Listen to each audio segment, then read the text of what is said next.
Deixa eu fazer uma pergunta para vocês. Dá para ler ou dá para tirar a letra? Dá para ler?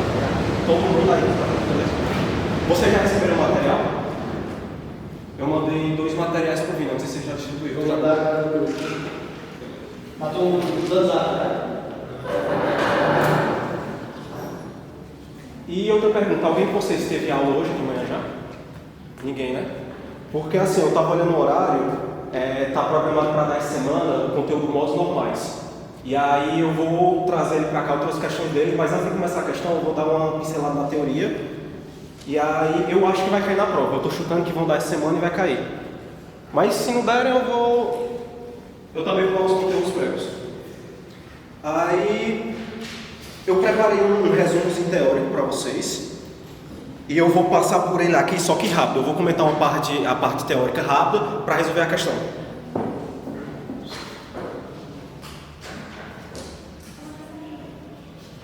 Deixa eu pegar aqui.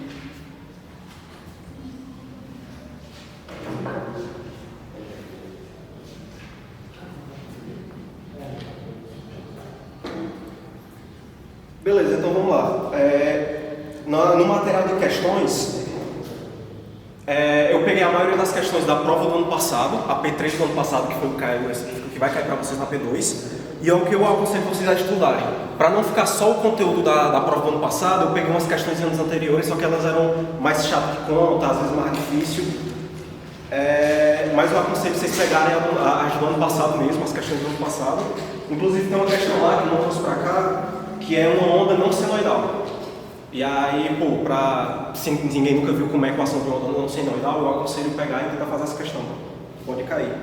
Mas enfim, vindo para o material de questões, o primeiro enunciado, ele faz 4 perguntas. Basicamente, esse enunciado é ver como é que monta uma equação de onda. A equação de onda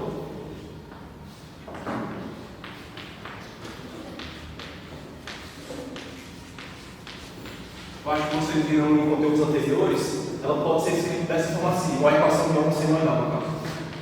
Ela é uma função de xt, de tal forma que eu vou ter uma amplitude, um cosseno ou um seno do kx mais ou menos ômega t mais uma fase inicial. De tal forma que esse k ele é o número de onda, ele é dado por 2π sobre lambda, em que lambda é o comprimento da onda, e o ômega ele é 2π vezes a frequência da onda, que é a velocidade angular da onda. Só lembrando que a equação de onda eu posso ter tanto cosseno quanto seno. Não sei se vocês lembram, que é basicamente um cosseno de um ângulo θ. Ele é igual a seno de θ mais π, se eu não estou, mais π sobre 2, se eu não estou enganado. Deixa eu ver aqui.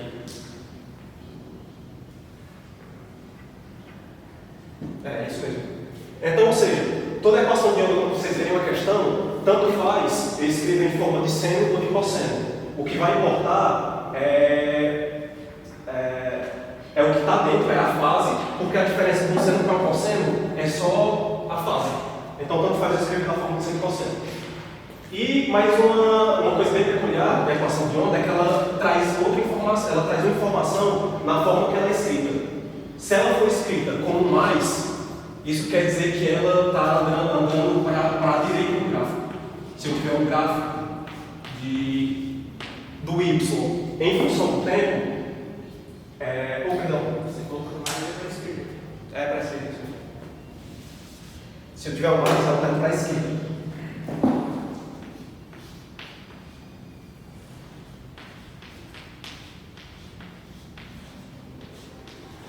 E se eu tiver com menos, ela vai estar andando para a direita. Pronto, basicamente a equação de onda é isso. Ainda tem que falar um pouco sobre velocidade de onda, mas eu vou primeiro resolver os 2 primeiros itens para depois falar de velocidade. Então, no primeiro item, ele tem um gráfico aí, que eu peço que vocês olhem para não ter que desenhar aqui, para não perder detendo, e ele pede o valor do respectivo número de onda. Só que tem que ter cuidado com duas coisas. O gráfico da esquerda, ele está dando o y em função de t, mas o y está em centímetros. E o gráfico da direita, ele está dando o y em função de x, e o y também tem que ter centímetros, então tem que tomar cuidado com a unidade de medida. Mas beleza. Para o primeiro item, ele pede o valor do número de onda, ou seja, ele pede o valor de K. Eu só tenho que descobrir o comprimento da onda. Para descobrir o comprimento da onda, eu olho o gráfico direito, e ele mostra, no gráfico, ele mostra o que é o comprimento de onda, ele deu até uma dica aí. E olhando pelo gráfico, a gente vê que o lambda vai ser 12 menos 4, 8 metros. Ou seja, o K é 2π sobre 8 é igual a π sobre 4. Radianos por metro. Isso daqui já dá para a gente o gabarito A.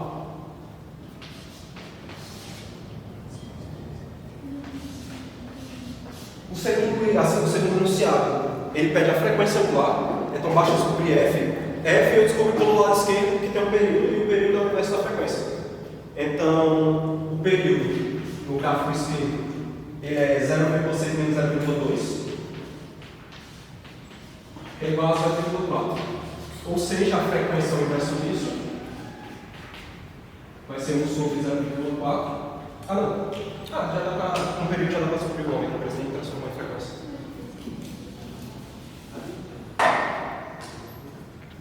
O ômega ele vai ser 2π sobre t. 2π sobre 0,4 dá 5. 5π. Radiano por segundo.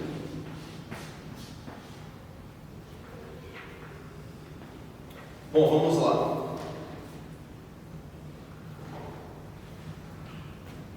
Vou voltar aqui para o lado esquerdo. Com isso daqui, a gente praticamente já consegue escrever a equação da onda.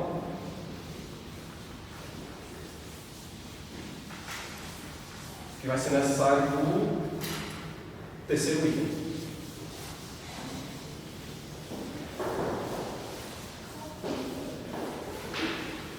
Mas antes de eu ir para a parte para resolver essa questão, eu vou lembrar o que é. Ali é K igual a 2π sobre 8. Isso, 2π sobre 8. 2π sobre lambda, e lambda é 8.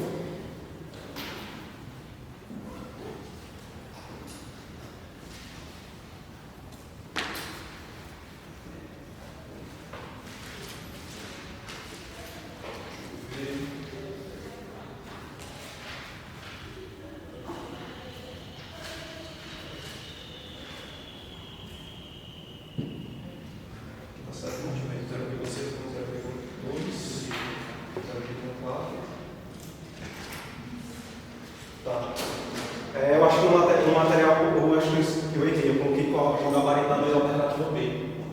Eu acho que é essa o número real. Eu vou dar uma olhada na minha solução, porque eu acho que só digitei errado mesmo aqui. Eu vou corrigir na próxima corrigir. Beleza. Antes de ir para a terceira questão, eu vou lembrar para vocês um pouco de velocidade. Porque em ondas eu tenho dois tipos de velocidade. Eu tenho velocidade da onda.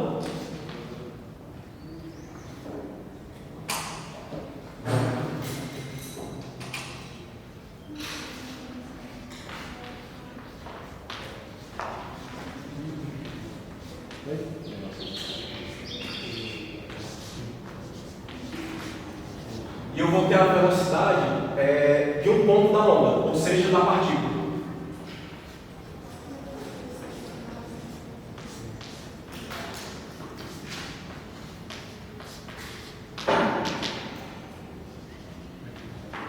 A velocidade da onda eu tenho duas formas de escrever. Eu tenho tanto que a velocidade da onda é lambda f, como também eu posso escrever em função do K e do ômega, que dá ômega sobre K. Então eu tenho essas duas formas de escrever uma velocidade da onda. Já a velocidade da partícula, deixa eu só escrever isso um pouco mais para cima. Já a velocidade da partícula é uma velocidade de um ponto da corda. E a corda, no caso da corda mesmo, ela tem um movimento transversal, ela tem um movimento transversal, então o movimento de um ponto da corda da partícula vai ser no eixo Y. Então, se o movimento dela é no eixo Y, para descobrir, basta pegar a equação da onda e derivar, a equação da onda é a função de Y, e derivar em relação ao tempo. Ou seja, a velocidade da partícula, que eu gosto de chamar de Vy, ela vai ser a derivada do Y, ou seja, da equação de onda, só em função do t, ou seja, uma derivada parcial. Isso daqui dá para a gente, dependendo da forma como ela é escrita, se é em forma de seno ou cosseno, mas basicamente ela pode ser escrita como ômega vezes o seno menos ômega vezes o seno do argumento. Então, kx mais ômega t mais ou menos ômega t mais um fio inicial. Então sempre tem que ter cuidado, tem que ter em mente a diferença entre esses dois. Que eu tenho a velocidade da partícula e a velocidade da onda. Que é o que ele pede. No caso, ele pede a velocidade da partícula de um ponto da corda, na questão 3, e ele pede a velocidade da onda no item 4. Ou seja, 3 e 4 é a aplicação disso.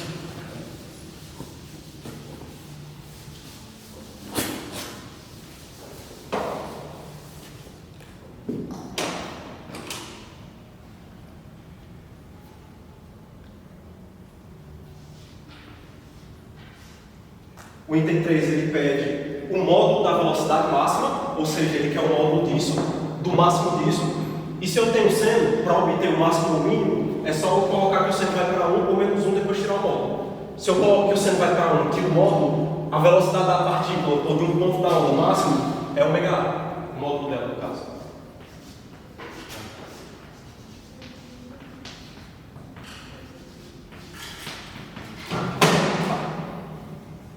A amplitude a gente consegue tirar de qualquer um dos dois gráficos, é o eixo Y, só que lembrando que está em centímetros. Vai para metros, a amplitude vem com 0,02. E o ômega a gente pegou na segunda questão 5π. Multiplicando os dois, a gente vai ter que o módulo da velocidade máxima vai ser π sobre 10 metros por segundo. Isso daqui dá pra gente a letra A. E agora o quarto item. Agora sim ele pede a velocidade da onda, ou seja, ômega sobre K. E a gente já subiu nos itens anteriores, então a velocidade da onda é ômega 5π dividido por K, que foi π sobre 4. Ou seja, 20 metros por segundo. Que dá também o item A. Até agora alguma dúvida? Tá tranquilo? Beleza. Pronto, isso daqui foi basicamente para revisar a equação de onda e os tipos de velocidades em uma onda na transversal. E agora eu vou para o próximo item, a próxima questão, que fala um pouco sobre superposição, princípio da superposição.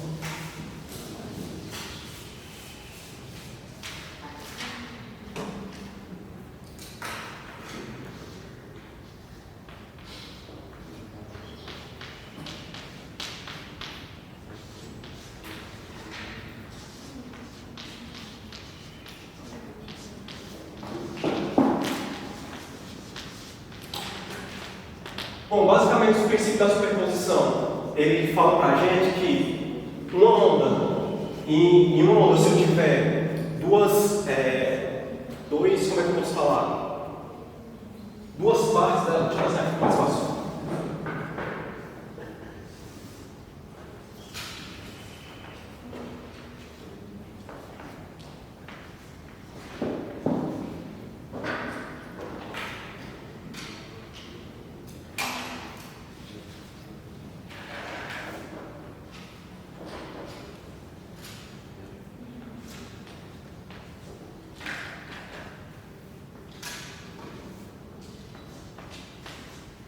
Se uma dada corda eu tenho uma parte de uma onda indo para lá e outra parte indo para cá, pelo princípio da superposição, eu consigo afirmar que a equação da onda, da união das duas, é a soma de cada uma.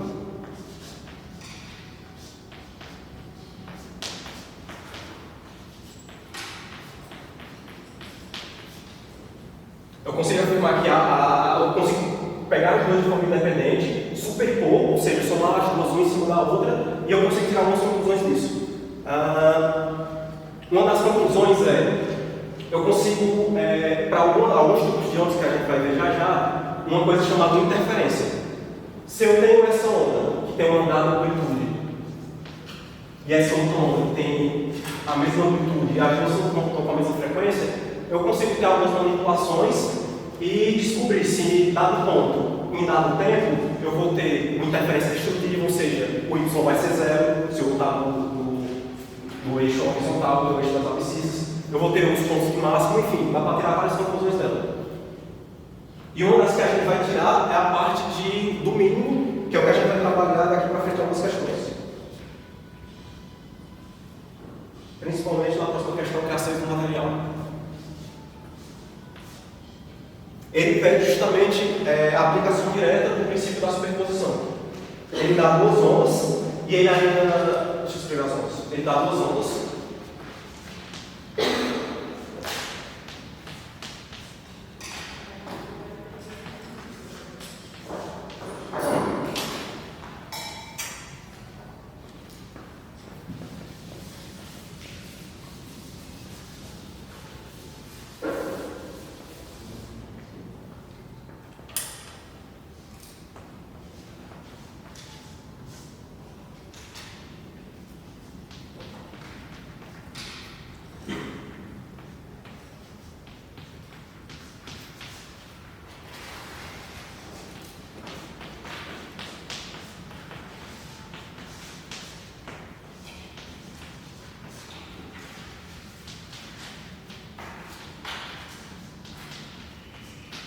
Ele dá essas duas ondas de tal forma que elas têm a mesma amplitude, mesmo comprimento de onda e mesma frequência. E aí, ele ainda afirma, ele foi bonzinho, falando que essa onda de baixo ela se desloca para a direita e essa de cima se desloca para a esquerda. Ele não precisaria dizer isso? Pode falar. Eu tive uma dúvida. A interferência, ela só acontece com a amplitude, número de onda e a frequência é igual? Não necessariamente. A interferência completa ela vai acontecer só se isso for verdade. Mas eu posso ter essas duas ondas, tudo diferente, amplitude diferente, velocidade diferente, elas vão se somar, só que aqui tem amplitude maior, provavelmente vai vencer. Vai vencer porque eu digo assim, nós superpondo as duas, vamos supor que a da esquerda tem amplitude maior, vai aparecer uma ondinha para cima, entendeu? Para ter a interferência construtiva total ou destrutiva total, elas precisam disso, da amplitude e frequência inversa. Mas, para interferência construtiva ou destrutiva total, é só precisa a amplitude ser igual. Agora, o número de ondas do K e do W, a frequência não precisa. Eu acho que vai precisar da frequência, vai precisar porque é o seguinte: se a frequência for diferente, essa onda da esquerda, vamos supor que ela tem uma frequência menor. Ela vai ser mais ou menos isso daqui. Já a da direita, com uma amplitude menor, mas uma frequência maior, ela vai ser isso daqui. Então, por exemplo, para eu ter uma destrutiva total ou uma construtiva total, eu teria que o ponto de máximo teria que bater sempre com o ponto de mínimo, de tal forma que não são as amplitudes se somem, mas elas têm que estar no mesmo ponto X. E se a frequência for diferente, nem sempre elas vão estar. Hora vão estar, hora não vai estar. Então, para garantir que sempre isso vai acontecer, o preço da frequência igual e da amplitude igual. Mas o número de ondas do K não precisa. Então, é porque o número de ondas e elas se relacionam porque é o seguinte, uma coisa muito importante que tu falou, que eu esqueci de falar, é o seguinte. Eu consigo relacionar a amplitude. Eu consigo relacionar a frequência angular com o comprimento de onda, com o número de onda, a partir da velocidade. E a velocidade de onda ela é sempre determinada pelo meio. sempre o meu que vai determinar. Então, uma onda, a luz, por exemplo, se ela está no vácuo, é o vácuo que vai dar a velocidade da luz dela. Se ela está na água, é a água que vai dar a determinada velocidade dela. Então, assim, isso o meio determina. Se isso o meio determina, isso é uma constante para aquele meio. Então, eu consigo relacionar essas duas. Por isso que dado um, dada a frequência, dado o número de onda, ou a frequência angular de uma por segundo até a outra.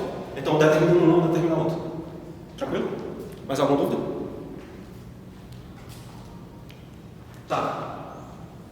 Eu acho que só vai cair para vocês. Eu acho não, tenho quase certeza que só vai cair para vocês amplitude e frequência iguais. Que é justamente o que nessa questão aqui.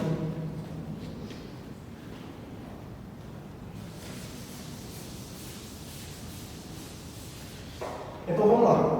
Ele pede.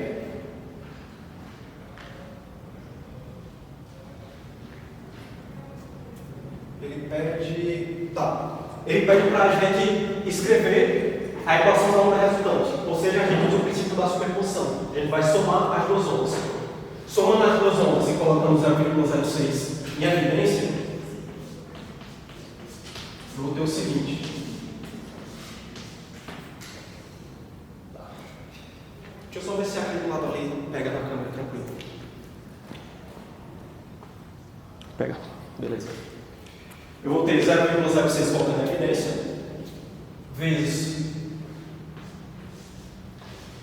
o seno da onda de cima,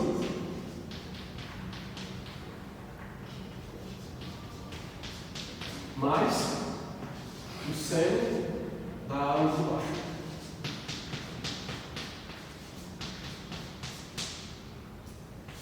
Pronto, a partir daqui, tem que usar um truque matemático. Esse truque matemático vem na trigonometria. A gente tem que o seno de alfa mais beta, de A mais B, o seno de A mais B, é igual a seno de A, seno de B, mais cosseno de A, cosseno de B. E se, escrever aqui embaixo, e o seno de A menos B vai ser igual a seno de A, seno de B, menos cosseno A, cosseno B. Por que é importante saber dessas duas? Porque eu vou ter o seguinte.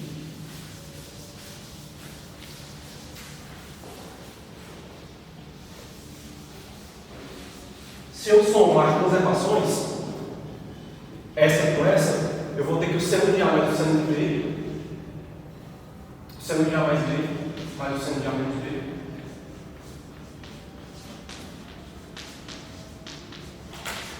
vai ser igual, esse termo da direita vai cancelar com esse daqui, 2 seno A sobre B.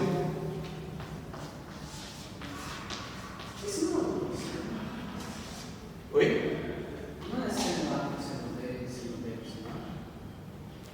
Perfeito. Eu vou colocar aqui foi menos um cosseno.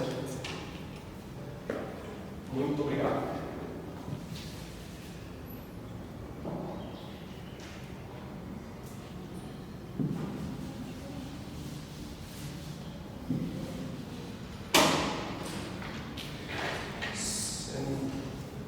Seno A com seno B.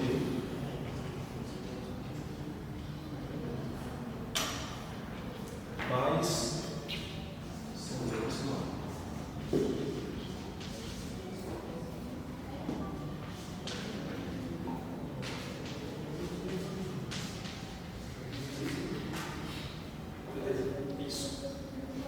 Somando as duas equações, eu vou passar da esquerda para a direita, vou ficar da esquerda e for função de seno de cosseno.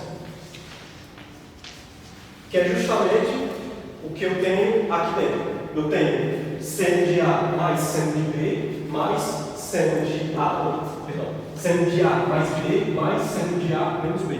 Ou seja, eu vou ter que o y de x e t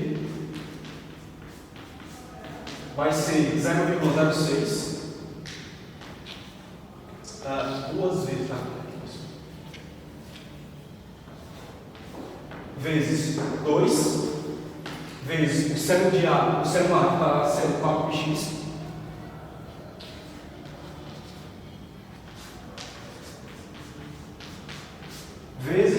cosseno B, que está sendo 4πd. É isso que eu tenho. Essa é a equação da onda resultante. E ele pede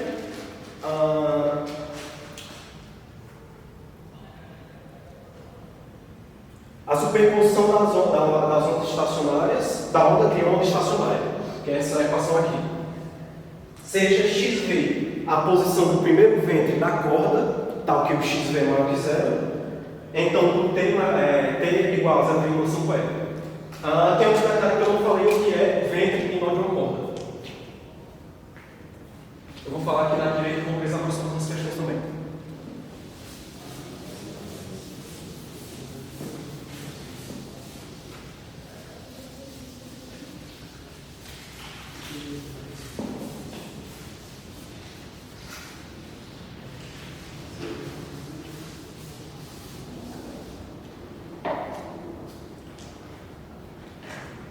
Se eu tenho uma onda qualquer, uma onda estacionária, qualquer uma.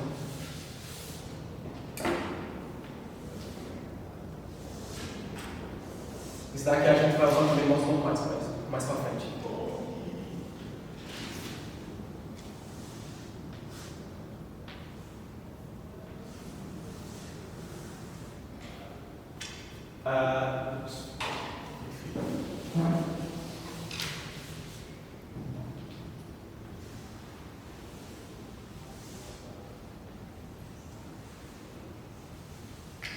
Beleza.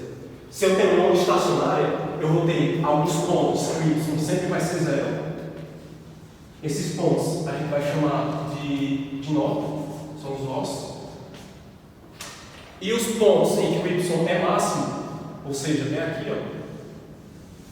Esses pontos aqui, eles serão os ventres. A questão, ele pede que a gente encontre o primeiro ventre. Para eu encontrar o primeiro ventre, eu preciso do primeiro máximo da função de onda. Se eu preciso do primeiro máximo, então eu preciso que o seno de 4πx seja máximo igual a 1. Na verdade, tem que ser mais ou menos 1. Tem que ser máximo ou mínimo, então tem que ser mais ou menos 1. Eu entendi o entendimento. Não entendeu? Uma equação de onda estacionária, a onda estacionária ela tem uma propriedade peculiar, que é o seguinte: ela nunca vai para a direita ou para a esquerda, porque ela é uma superposição de duas ondas que têm a mesma amplitude e mesma frequência, uma indo para a direita ou para a esquerda.